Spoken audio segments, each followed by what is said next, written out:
किशोर के ढाबे का आज मुहूर्त होता है, जिसमें उसके माता पिता और गांव के कई लोग शामिल होते हैं। हाँ भाई, हो गया सपना पूरा अब तो तेरा। सच में पिछले 5 सालों में इसी की तैयारी कर रहा था तू। पहले तूने होटल मैनेजमेंट करी, फिर नौकरी करी और वो अच्छी चल रही थी, लेकिन फिर तू यहाँ आ गया। ये तो वैसे भी खोल सकता था बिना पढ़ाई किए। उस अंबर को देख, बिना कुछ किए ढाबा खोले बैठा है और बहुत बढ़िया चल रहा है। वो इसलिए पापा क्योंकि यहाँ कोई और ढाबा कभी खुला ही नहीं। अरे नहीं नहीं बेटा, खुला तो था। देख, कई साल पहले खुला था राजू का ढाबा। अरे पापा, उस अंबर के ढाबे का खाना ना इतना भी बढ़िया नहीं है, बस तेल भरा होता है उसके खाने में। अच्छा, तो तू क्या देगा भाई, हैं? जरा वो बता दे। मैं तो खिलाऊंगा जैसे grilled cottage cheese, lentils, spinach वगैरह। अरे अरे रुक जा बेटा, रुक जा। अरे हिंदी में बोल, क्या खिलाएगा? अरे मतलब दाल, पनीर और भी कई सारी चीजें। चलो बढ़िया है। आप बस अपना आशीर्वाद दो ताकि सारा काम ठीक से हो। वो तो हमेशा ही तेरे साथ है बेटा। किशोर का ढाबा अंदर से काफी साफ सुथरा था। बाहर खड़े कई लोग फीता कटने के बाद अंदर तो आते हैं, लेकिन ज्यादा देर तक टिक नहीं पाते। अरे ये कैसी दाल है? सच में निरा पानी है, ना नमक ना मिर्च। अरे यहाँ आना बेटा। किशोर उनके पास आता है। जी बताइए काका। अब बेटा, असल में कुछ अलग तरीके की दाल बनाई है क्या ये? और दाल भी अलग डाली है। अरे उड़द की दाल है काकी ये, और सिर्फ जीरे, नमक और मिर्च में पकी है, जो कि सेहत के लिए बहुत फायदेमंद होती है। ठीक है। किशोर वापस चला जाता है। अरे क्या मरीजों का खाना है ये? आज की बात नहीं आएंगे इस पे। वहीं किशोर के इस नए ढाबे की खबर अंबर चौधरी के कानों तक भी पहुंच जाती है, जिसका ढाबा कई सालों से गांव में था। अरे पिंटू, सुना है नया ढाबा खुला है कोई? हाँ, एक वो चौपाल के पास खुला है। जरा देख कर आते हैं शाम को एक बार कि क्या है और क्या नहीं। ठीक है पापा।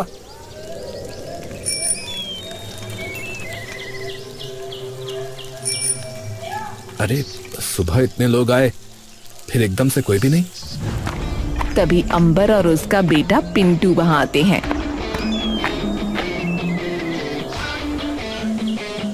हाँ भाई, मुबारका बेटा जी। नमस्ते काका। मैं तो बस देखने आया था तेरा ढाबा, पर पहले ही दिन ढीला मामला नजर आ रहा है। हाँ जी, वो नया नया है ना, पर चल पड़ेगा थोड़े दिनों में। और उसकी आंखों में आंख मिलाकर उसे तीखी नजरों से देखने लगता है।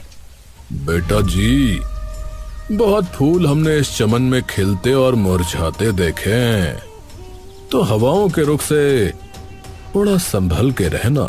पर पापा, पहले ही दिन में हालत देखो, ये फूल तो एक हवा के झोंके में ढह जाएगा। चल कोई ना बेटा, ऐसी छोटी मोटी गलती तो सबसे होती है, पर तू समझदार है, सीख जाएगा। अंबर और पिंटू छाती तान कर वहाँ से चले जाते हैं और किशोर चुपचाप उन्हें खड़ा देखता रहता है। तभी उसकी दुकान पर कुछ गरीब लोग आ जाते हैं। अब बेटा, पूरा दिन हो गया है, हम सब ने कुछ नहीं खाया है। अरे आइए ना काका, बैठिए, इसे अपना ही घर समझिए। सब लोग नीचे बैठने लगते हैं। अरे अरे काका, ये आप लोग क्या कर रहे हैं? ऊपर बैठिए। वो सभी लोग एक दूसरे की ओर देखने लगते हैं और ऊपर बैठ जाते हैं। भगवान तुम्हारा खूब भला करे बेटा। चुक चुक जिए तू लल्ला। किशोर उनके सामने हाथ जोड़कर अपना सर झुका लेता है।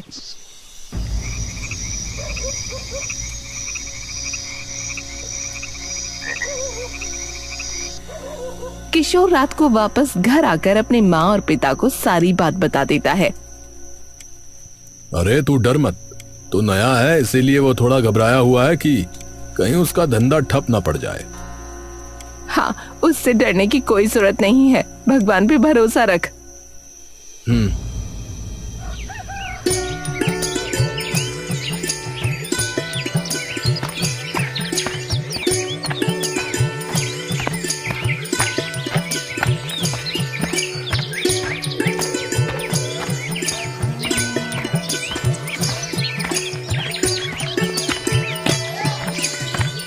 किशोर अपने ढाबे पर जा रहा होता है कि तभी बीच रास्ते में उसकी नजर अंबर के ढाबे पर पड़ती है, जहाँ सुबह सुबह खूब चहल पहल होती है। इसका ढाबा इतना चलता कैसे है? किशोर एकदम से कुछ बेचैन सा हो जाता है और धीरे से उनके ढाबे की रसोई के पास चला जाता है और देखता है कि उनकी रसोई बहुत गंदी हो रखी है। अरे इतनी गंदगी! तभी पीछे से पिंटू आ जाता है। अरे खाना बनाना सीख रहे हो क्या भाई? अरे नहीं, मैं तो बस यूं ही देख रहा था। हाँ, और यूं ही देखते ही रह जाओगे भैया। किशोर ये सुनकर एक बार फिर से कुछ नहीं बोल पाता और चुपचाप वहाँ से जाने लगता है। तभी उसका ध्यान उनके ढाबे पर बैठे कुछ ग्राहकों पर चला जाता है। अरे ये तो वही है जो कल मेरे ढाबे पर आए थे। किशोर चुपचाप अपने खाली ढाबे की ओर देखता रहता है।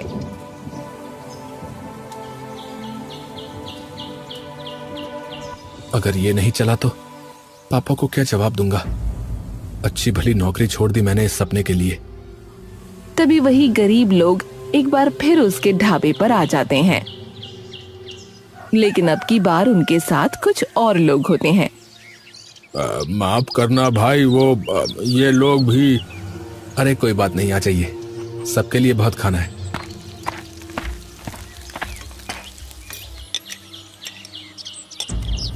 धन्यवाद भैया।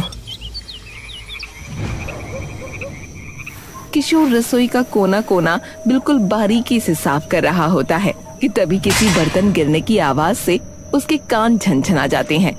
किशोर एकदम से पीछे की ओर पलटता है, लेकिन सामने सिर्फ एक बड़ा सा पतीला जमीन पर गिरा उसे नजर आता है। अरे ये कैसे गिरा? किशोर उस पतीले को झुककर उठाता है, लेकिन जैसे ही वो वापस खड़ा होकर सामने की ओर देखता है तो पसीने की एक बूंद तुरंत उसके माथे पर आ जाती है। बेटा जी, ऐसे कैसे ढाबा चलाओगे? कौन हो आप? अरे बेटा डरो मत। आप हो कौन? सब बता दूंगा बेटा, पर पहले शांत तो हो जाओ तुम। किशोर धीरे धीरे शांत होता है। हाँ, अब ठीक है। ठीक है, पहले तुम बताओ कि तुम हो कौन? मैं हूँ राजू, इस गांव में रहा करता था और मेरा भी ढाबा हुआ करता था कभी यहाँ। एक मिनट, आप वो राजू ढाबा वाले राजू हो क्या? आपके बारे में तो पापा ने मुझे कई बार बताया। हाँ, वही वाला। आप भूत बन के यहाँ पर क्यों आए हो? लेकिन 2 दिन से देख रहा हूँ कि तुम अपने ढाबे पे क्या बनाते हो और कैसे देते हो, कितने साफ सुथरे तरीके से काम करते हो, वगैरह वगैरह। लेकिन क्या फायदा, कल दोपहर से मुश्किल से 5 लोग भी नहीं आए। अब बेटा, धंधा करने से पहले ये देखो कि आसपास के लोग वहाँ के कैसे हैं, उन्हें क्या चाहिए। धंधा सफल वो नहीं होता जहाँ मालिक अपने मन की चीजें लोगों को देना चाहता है। धंधा कामयाब वही होता है जहाँ वो लोगों को उनके मन की चीजें देता है, समझे? मतलब? अरे मतलब ये कि तैयार तो इतनी चीजें कर दी लोगों के लिए, पर एक भी चीज ऐसी नहीं है यहाँ जो लोगों को चाहिए हो। अरे ये देसी लोग हैं गांव के बेटा जी, इन्हें चाहिए घी में डूबी रोटी, तड़के वाली दाल, शाही पनीर, पालक पनीर। और तुम क्या दे रहे हो? पालक और मक्के के दाने।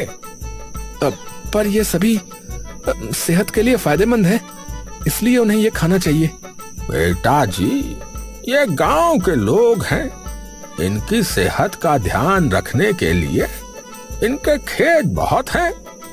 बेटा, सारे लोग ज्यादातर यहाँ किसान और मजदूर हैं। पूरा दिन वो मेहनत करते हैं, तो उनको चाहिए पूरा आहार। तुम अपने नहीं, इनके दिमाग से सोचो जरा। किशोर कुछ देर तक गहरी सोच में डूब जाता है। क्या हो गया? वो मुझे घर जाना है, घर जाके सोचता हूँ इस बारे में। किशोर बिना कुछ कहे वहां से अपने घर चला जाता है।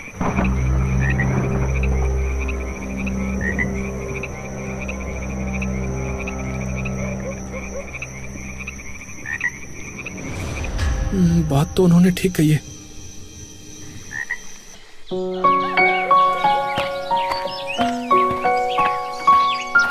किशोर सुबह जल्दी उठकर अपने ढाबे पर चला जाता है और जाकर रसोई में इधर उधर देखने लगता है। किसे ढूंढ रहे हो बेटा? अरे भगवान, अरे बता के आया करो चाचा। अच्छा जी मास्टर साहब, अच्छा। दरअसल मैंने सोचा जो आपने कल बोला था ना, पर अगर मैं ये सब चीजें बनाता भी हूँ तो लोग मेरे ढाबे पर क्यों आएंगे?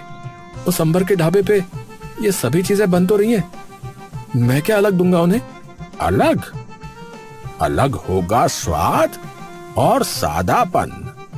उसके ढाबे पर एक तो गंदगी में खाना बनता है और आधा सामान तो मिलावटी इस्तेमाल करता है पैसे बचाने के लिए। तो तुम उन्हें शुद्ध और स्वादिष्ट खाना दोगे बेटा, जिससे कि उनकी सेहत को भी फायदा होगा, जो कि तुम चाहते ही थे। पर कैसे? शुद्ध घी में बनाया खाना, एकदम स्वादिष्ट। दिन भर की मेहनत के बाद जब कोई किसान आए तुम्हारे ढाबे पर, तो आहार पूरा मिलना चाहिए उसे। हाँ, सही कहा आपने। तो फिर अभी से शुरू कर देता हूँ। पर कोई एक चीज तो होनी चाहिए ना जो मेरे ढाबे की खासियत हो, समझ रहे हो? अरे होगी भाई, होगी। क्या? पालक पनीर। किशोर ये सुनते ही मुस्कुराने लगता है। थोड़ी देर बाद, अरे कंजूसी मत कर और घी डाल, वे अपने आप पचा लेंगे अपने खेतों में। पहले तो बेटा जी तुम रोटी खाओ और जान लगाओ थोड़ी। देखो अभी भी आधे टुकड़े साबुत हैं। हे भगवान, आपने तो पसीने निकलवा दिए। तो बेटा जी ऐसे ही पसीने बहाकर चलेगा ये ढाबा। हाँ, थोड़ी देर में सारा खाना बनकर तैयार हो जाता है। क्या फायदा, नाम तो वैसे ही बदनाम हो रखा है, तो कौन ही आएगा आज भी। अरे तो बाहर जाओ और खींच के लाओ। कौन? मैं? अरे और नहीं तो क्या, मैं। ढाबा तुम्हारा ही है ना। पर मैं बोलूंगा क्या? अरे पहले बाहर चलो, फिर मैं बता दूंगा।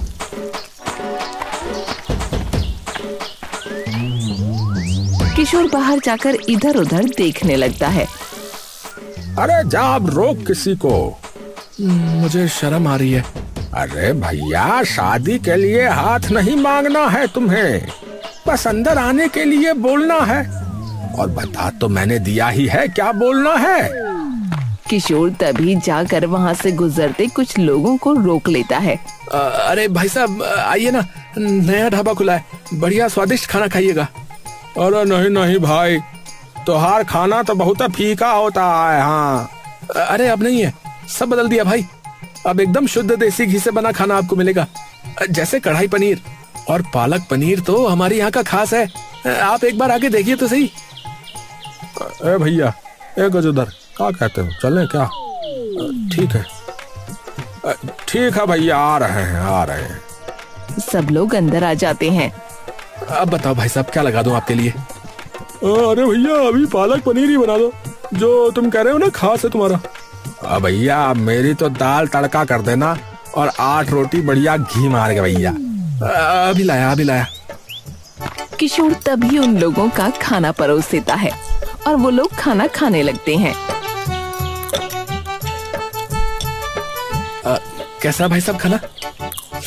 अरे भैया कमाल का पालक पनीर बनाया आपने, तो मजा ही आ गया। वाह सच में भैया बहुत ही स्वादिष्ट खाना बनाया आपने, मजा ही आ गया। भाई साहब मैं तो कल अपने पूरे परिवार के साथ आने वाला हूँ।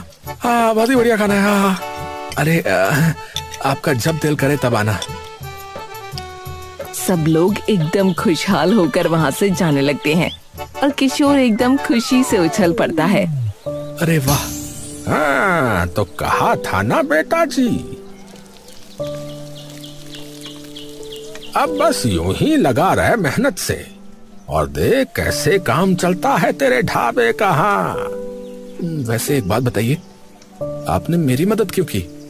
क्योंकि तुम लायक हो उसके बेटा। तुम्हारा खुद का धंधा चाहे चला हो या नहीं, लेकिन किसी गरीब को तुमने भूखा नहीं भेजा वापस। जितने भी लोग आए सबको दिल से खाना खिलाया।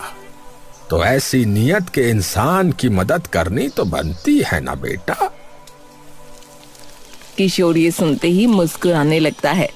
कुछ दिन बाद देखते देखते किशोर की मेहनत रंग लाती है और आखिरकार उसका ढाबा चल पड़ता है। भाई मेरा भी पालक पनीर और तंदूरी रोटी कर देना भैया। तभी वहाँ बैठे एक इंसान की आवाज आती है। अब भाई एक प्लेट पालक पनीर और कर देना भैया। अब भैया स्वाद ही आ गया भैया, आपका खाने में तो बहुत मजा आ रहा है। अरे अभी लाया भाई साहब। लेकिन उसके ढाबे की ये तरक्की पिंटू सामने खड़ा चुपचाप देख रहा होता है। अरे इसका ढाबा तो सही चल पड़ा। पिंटू तभी गुस्से में वहाँ से चला जाता है। पापा हम यहाँ ये सोचते रहे कि उसका ढाबा नहीं चलने वाला, और वहाँ देखो उसने बाजी मार ली। क्या? पर लोगों को उसका फीका खाना तो पसंद ही नहीं था। अरे सारा खाना बदल दिया उसने एकदम से। अगर ऐसा ही रहा तो हमारे ग्राहक भी खा जाएगा वो। आप कुछ नहीं होगा ऐसा, मैं बताता हूँ क्या करना है।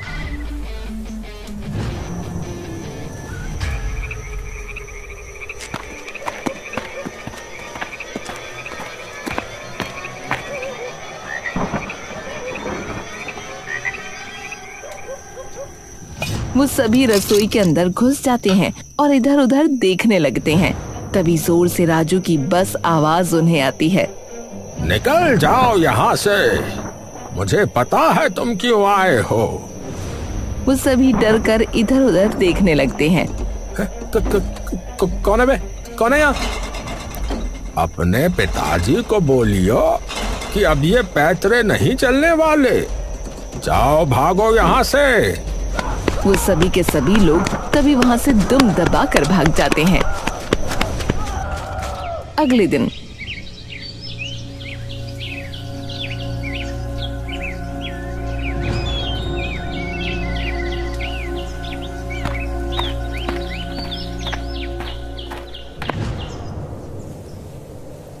ये क्या हुआ? चिंता मत करो, कुछ नहीं हुआ है। कुछ लोग आए थे लेकिन मैंने भगा दिया। कौन लोग? वही जिन्होंने मेरा ढाबा भी बंद कर दिया था। अंबर का बेटा और उसके साथ 2 लोग। पर वे क्यों आए थे? तुम्हारे खाने के सामान में मिलावट करने के लिए, ताकि तुम्हारे ढाबे का नाम गांव में बदनाम हो जाए बेटा। हाँ जब ढाबा खुला था तब उसके पापा मुझे धमकी भी देकर गए थे। ये पुरानी आदत है उसकी। तो आपका ढाबा उसने बंद करवाया था? हाँ, जब मैंने अपना ढाबा खोला था तो वो भी शुरुआत में खूब चला, लेकिन जब अंबर के ग्राहक कम हो गए तो उसने एक दिन न जाने कैसे मेरे खाने के सामान में मिलावट करवा दी, जिसकी वजह से लोगों को खूब दिक्कत आ गई। उन्होंने जाके मेरी फरियाद सरपंच से कर दी और फिर मेरा सिर्फ ढाबा बंद नहीं हुआ, बल्कि मेरे और मेरे परिवार को इस गांव से निकाल दिया गया। और गरीबी की हाय मुझे ऐसी लगी कि कुछ सालों में मैं भी। हे भगवान, पर चिंता मत करो, अब वो तुम्हारा कुछ नहीं बिगाड़ पाएगा, क्योंकि अब तो मैं तुम्हारे साथ हूँ। पहले तो उससे मैं बात करूंगा कि चाहता क्या है। अंबर बैठा है और उसका बेटा खड़ा है। क्या? पर ऐसा कैसे हो सकता है? अरे मैं झूठ नहीं बोल रहा हूँ पापा, वहाँ सच में कोई था। तभी वहाँ किशोर घुस आता है। हाँ भाई, बहुत शौक है दूसरों के ढाबे में घुसने का। ओए, तू अंदर कैसे आया? पहले ये बता कि तू अंदर कैसे घुसा। आगे से अपने बेटे को समझा के रखना, वरना अगर ऐसी हरकत करी तो अगली बार सीधा पुलिस के पास जाऊंगा। किशोर बिना किसी की एक बात सुने वहाँ से वापस चला जाता है। तू तो कह रहा था कि तुझे किसी ने नहीं देखा, फिर उसे कैसे पता चला? अरे हाँ, तो सच में नहीं देखा था, पर मुझे नहीं पता इसे कैसे पता चला। कुछ भी हो, पर इस कल के आए छोरे की इतनी हिम्मत कैसे हो गई कि ये हमारे ढाबे पे घुस के हमें धमका के चला गया। अब तो जा, इसे मैं अपने आप देख लूंगा। चौबीस घंटे उसके ढाबे पर नजर रखनी है, हर चीज पता करनी है। हो जाएगा मालिक, आप चिंता मत करो। अगले दिन वो सब दिन रात अब किशोर के ढाबे पर बैठ उसकी निगरानी करने लगते हैं। कुछ दिनों बाद रात लगभग होने ही वाली होती है और रसोई में जाकर बर्तन धोने लगता है, जहाँ राजू भी खड़ा है। काम बहुत बढ़ गया है, अब लगता है कि 2-4 लोग रखने ही पड़ेंगे काम पे। वो तो है ही, वरना अकेले संभलेगा नहीं तुझसे। थोड़ा बहुत हाथ आप भी बटा लिया करो। बेटा जी, गुरु शिष्य को राह दिखाता है, हाथ नहीं बटाता उसका।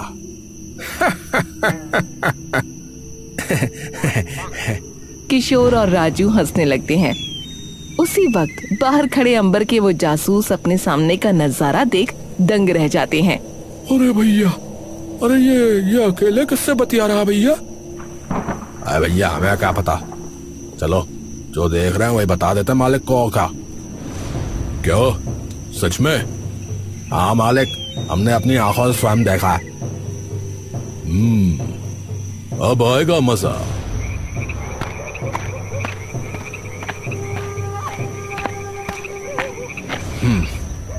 इन्हीं का इंतजार था। हाँ भाई, बहुत चला लिया ढाबा, अब इसे बंद करके चलता बन यहाँ से। ओहो, मैं तो डर ही गया। आखिरी चेतावनी है, फिर मत बोलियो कि मैंने बताया नहीं। मुझे सब पता है कि कौन सा भूतिया ढाबा चला रहा है तू। ये बात अगर लोगों को पता लगी तो कोई नहीं आएगा तेरे इस ढाबे पे। किशोर कुछ देर चुप रहता है। और अगर ये बात लोगों को पता लगी कि कैसे आपने राजू का ढाबा बंद करवाया और वही चीज आपके बेटे ने मेरे ढाबे के साथ करने की कोशिश की, तो फिर आपका क्या होगा? हाँ, किया मैंने और मेरे बेटे ने ये सब, पर ये बात तेरी मानेगा कौन? कौन मानेगा? वक्त आने पे सब पता लग जाएगा। वो क्या कहा था आपने कि मेरे जैसे फूल खूब उगते और मुरझाते देखे, पर मैं फूल नहीं हूं, पेड़ हूं, पेड़। हाँ तो बस अपनी जड़ें कस के रखियो फिर, क्योंकि अब तूफान आने वाला है, तूफान। किशोर उसकी आंखों में आंखें डालकर मुस्कुराने लगता है। अगले दिन किशोर अपने ढाबे पर सुबह खाना बना रहा होता है कि तभी एक इंसान वहां आता है। हाँ भैया, किस हो भाई? सरपंच जी ने तुम्हें पंचायत में बुलाया भैया। लेकिन क्यों? हाँ भैया, हमें ना पता, उन्हीं से पूछियो। ठीक है। किशोर अपने बगल में देखता है। उसी अंबर का किया धरा है सब। कोई नहीं। किशोर छाती तान कर वहां से चल देता है।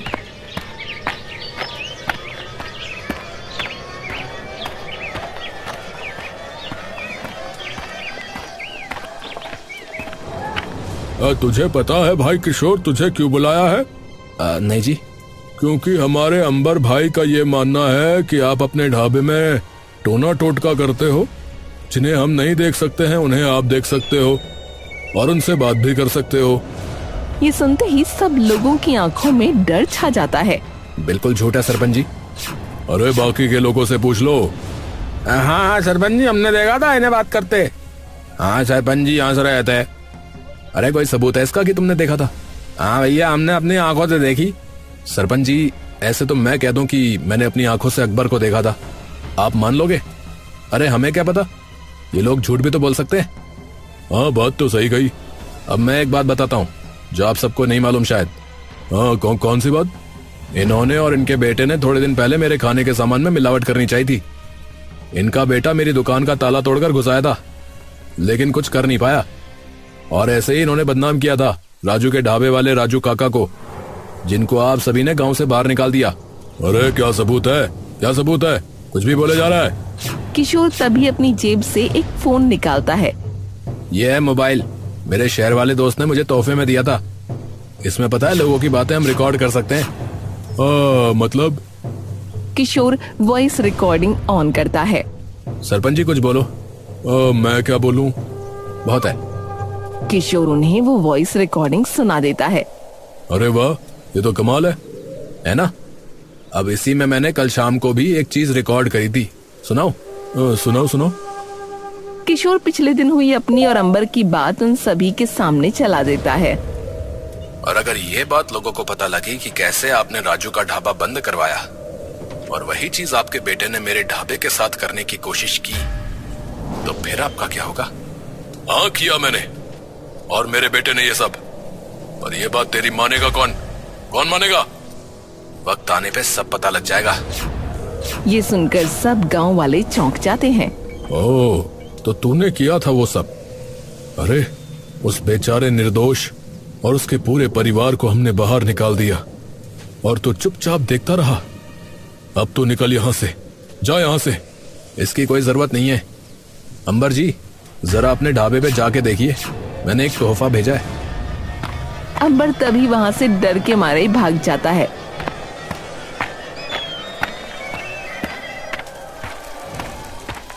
और अपने ढाबे को देखता है कि वहाँ कई सारे पुलिस वाले और सरकारी अफसर मौजूद हैं। पिंटू वहीं खड़ा रोने लगता है। अरे क्या हुआ साहब? देखिए हम खाद्य विभाग से हैं और आपके ढाबे पे हर सरकारी नियम का उल्लंघन हुआ है। आपके ढाबे पे ना कोई सफाई है और सभी चीजों की क्वालिटी एकदम खराब है, जिससे लोगों की सेहत पर बुरा असर पड़ सकता है। इसलिए हम अभी से आपके ढाबे को सील कर रहे हैं। अरे नहीं, अरे ऐसा मत कीजिए। अरे वो सब लोग बिना अंबर की एक बात सुने उसका ढाबा सील करके वहाँ से चले जाते हैं और ये सारा कारनामा राजू और किशोर सामने खड़े चुपचाप देखते रहते हैं। बेटा कमाल कर दिया। इस न्याय के इंतजार में मैं न जाने कहां कहां भटका और अब मेरे जाने के इतने साल बाद मिला है मुझे न्याय, बस तेरी वजह से। काका, मेरा ढाबा आज जहां है वो सिर्फ आपकी वजह से। आपने ही मुझे उस मझधार से निकाला और सही दिशा दिखाई। ये एहसान मैं जिंदगी भर नहीं चुका सकता आपका। मन तो बड़ा कर रहा है तुझे गले लगाने का बेटा, पर कहीं किसी ने देख लिया तो किसी बाबा के पास न ले जाए फिर तुझे।